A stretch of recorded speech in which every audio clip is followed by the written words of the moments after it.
Salut la famille, j'espère que vous allez bien, c'est Farobson. Alors aujourd'hui, on est ensemble pour parler de la liste de Didier Deschamps, le sélectionneur national. Oui, oui, le champion du monde, comme on dit. Aujourd'hui, il a donné sa liste pour les matchs qui vont se dérouler contre l'Albanie et Andorre. Alors cette liste, elle a pas mal de surprises, puisqu'il y avait il y a pas mal d'absents, pas mal de blessés, donc il a dû faire avec les joueurs qu'il avait sous la main. Mais malgré cela, moi je trouve qu'il y a pas mal de surprises, mais on va voir ça ensemble les gars. Alors on commence avec les gardiens où il n'y a pas vraiment de réelle surprise, puisqu'il a convoqué Areola, Hugo Lloris et Macmillan. Jusque-là, il y a rien de choquant. Les trois méritent leur place. S'il y avait eu un quatrième gardien, je pense il aurait mis Benjamin Lecomte, mais bon, ça a arrêté à 3 et c'est logique. Ensuite, on va passer du côté de la défense où il y a une ou deux surprises. C'est comme vous le sentez, pour ma part, il n'y en a vraiment qu'une réelle surprise, puisqu'il y a Digne, Lucas Hernandez, Dubois, Aymeric Laporte, Clément Langlais, Benjamin Pavard et les deux derniers qui sont Raphaël Varane et Kurt Zouma. Je vous disais que pour moi, il y avait une seule surprise. Bon, on peut dire deux, mais pour moi, il y en a réellement une. C'est la présence de Aymeric Laporte dans cette liste.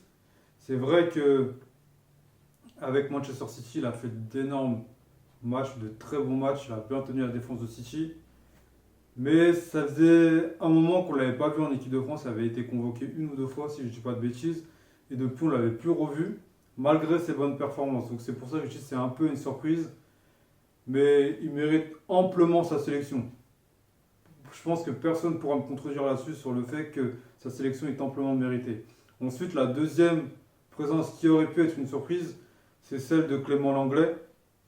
Depuis qu'il est à Barcelone, c'est devenu un titulaire en puissance de la charnière centrale du club catalan, qui a même mis Samuel Umtiti. Et d'ailleurs, vous remarquerez que Umtiti n'a pas été sélectionné pour ces deux échéances. Il n'a pas été appelé dans la liste.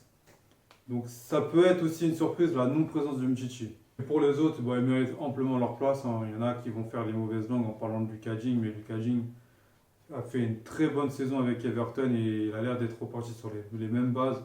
Donc sa présence est amplement méritée pour lui aussi. Lucas Hernandez, il a fait une très belle saison la saison dernière avec l'Atlético Madrid. Cette année, il s'est engagé au Bayern, il était blessé, donc il n'a pas vraiment pu jouer. Je pense qu'il va commencer à jouer vraiment activement à partir d'après la trêve. Donc lui aussi, il n'y a rien à dire sur lui. C'est un joueur qui s'est toujours donné en équipe de France, donc j'aurais rien à dire sur lui. Après, Kurt Zouma, sa présence, qu'il soit là ou qu'il soit pas là, en vrai, ça change pas grand-chose parce que je pense pas qu'il sera titulaire et je pense pas qu'il va jouer les deux matchs. Et je vois pas qui on aurait pu appeler à sa place, vu que lui c'est un titulaire dans son club et que les autres ne jouent pas vraiment. Si vous avez des idées de joueurs que Dédé aurait pu appeler à sa place, dites-le moi dans les commentaires parce que moi j'en ai aucun qui me vient en tête là, à l'heure où je vous parle. Voilà. Ensuite, on va passer du côté des milieux. Alors, du côté des milieux, c'est un petit classique. On remarquera juste l'absence d'un seul joueur, puisqu'il a convoqué Matuidi, Moussa Sissoko, le fils de Didier Deschamps. On savait qu'il allait le convoquer, surtout qu'en ce moment, il est titulaire avec Tottenham. Donc, c'était quasi sûr qu'il allait être sélectionné par l'entraîneur. Nzonzi, Corentin Tolisso et Paul Pogba. Donc, comme je vous disais, c'est un classique. Mais on notera quand même l'absence d'un joueur, et pas la moindre, puisque c'est celle de N'Golo Kanté, qui n'est pas présent dans cette liste parce qu'il est blessé ou autre. Non, il n'est pas présent dans cette liste parce que Frank Lampard a demandé à Deschamps de ne pas sélectionner N'Golo Kanté, chose que Didier Deschamps a respectée, donc il ne l'a pas appelé pour ces deux échéances. Il a peut-être jugé que la présence de Kanté n'était pas nécessaire pour affronter ces deux équipes. Je ne sais pas si au final on lui donnera raison. C'est vrai qu'on a de très bons joueurs, mais bon, je pars du principe que quand c'est des éliminatoires, on doit négliger aucune équipe et n'importe quelle équipe est passable de faire des surprises, de gagner, que ce soit des petites équipes ou des grandes. Donc, on verra si l'avenir lui donnera raison, mais en tout cas, moi je pense que c'est quand même un petit pari risqué qu'il a pris.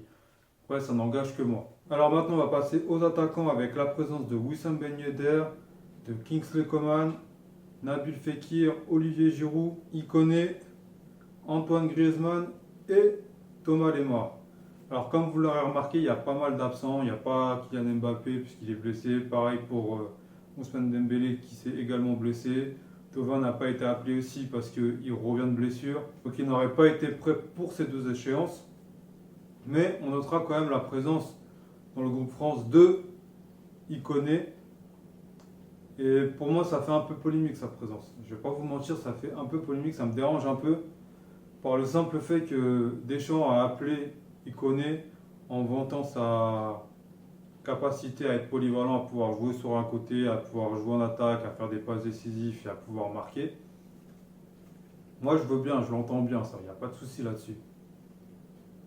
Mais il avait également le même profil avec un joueur comme Alexandre Lacazette qui, avec Arsenal, a des très très bonnes prestations. Il peut également jouer sur un côté, puisqu'on l'a vu à Arsenal qui jouait des fois ailier et qui laissait la pointe à Aubameyang. Donc moi, ce que je ne comprends pas, c'est pourquoi il prend Ikoné, bien que je n'ai rien contre ce joueur. C'est un joueur qui est quand même assez bon, mais je pense que Lacazette aurait plus mérité d'être dans cette sélection que Ikoné. Et le deuxième choix qui me dérange, c'est la non-présence de Moussa Dembélé dans cette liste. Je ne sais pas, un joueur comme Moussa Dembélé, on voit qui performe avec l'Olympique Lyonnais, qui performe avec l'équipe de France et soit, tu vois que tu as autant d'absents. Tente le coup, c'est le moment jamais de tenter le coup d'appeler Moussa Dembélé pour voir ce qu'il vaut. Ces deux petites équipes, donne-lui de la confiance. De jouer contre ce genre d'équipe pour lui dire, t'inquiète pas, t'es dans mon viseur, tu auras ta chance quand certains joueurs ne seront pas là, tu seras appelé, je sais pas, donne-lui un peu de crédit. C'est vrai qu'il a appelé Wissam Ben Yedder et qu'il y a Giroud en attaque. Il n'y a pas de souci, mais Moussa Dembélé, tu peux aussi bien le faire rentrer vers la fin du match, vers la 65e ou je sais pas, la 75e, 80e, tu le fais jouer 10 minutes par là, 10 minutes par-ci. Sur les deux matchs, c'est largement faisable. Donc moi, je ne comprends pas sa non-sélection là pour ce coup-là. Surtout qu'il n'y a pas Mbappé, il n'y a pas Dembélé et il n'y a pas Thauvin. Donc pour moi, c'était vraiment le moment pour Moussa Dembélé. Malheureusement, il ne l'a pas appelé. Il n'a pas appelé Lacazette. Pour moi, c'est des choix qui sont un peu regrettables. Mais bon, avec le groupe qu'il a appelé, je pense que ça sera largement suffisant pour pouvoir battre Andorre et l'Albanie. Parce que sinon, en vrai, si on n'y arrive pas, même si les petites équipes peuvent faire des exploits, sans vouloir leur manquer de respect, le groupe France est largement au-dessus. Et normalement, c'est la victoire assurée. Normalement. Après, le foot, comme on dit, on ne peut jamais être sûr de rien. Donc bon, c'est juste ça qui m'a dérangé. Maintenant, vous, dites-moi qui vous auriez appelé pour la liste, à part Benzema, parce qu'on sait tous que vous auriez appelé Benzema, mais bon, on connaît les choses entre Didier Deschamps et Benzema. Il y a eu des trucs, on n'est peut-être pas au courant de tout. On ne va pas revenir là-dessus. Hein. Donc dites-moi ce que vous auriez fait comme liste, les joueurs que vous auriez appelés dans les commentaires. Et je vous dis à la prochaine pour une nouvelle vidéo. D'ici là, portez-vous bien et à plus les gars.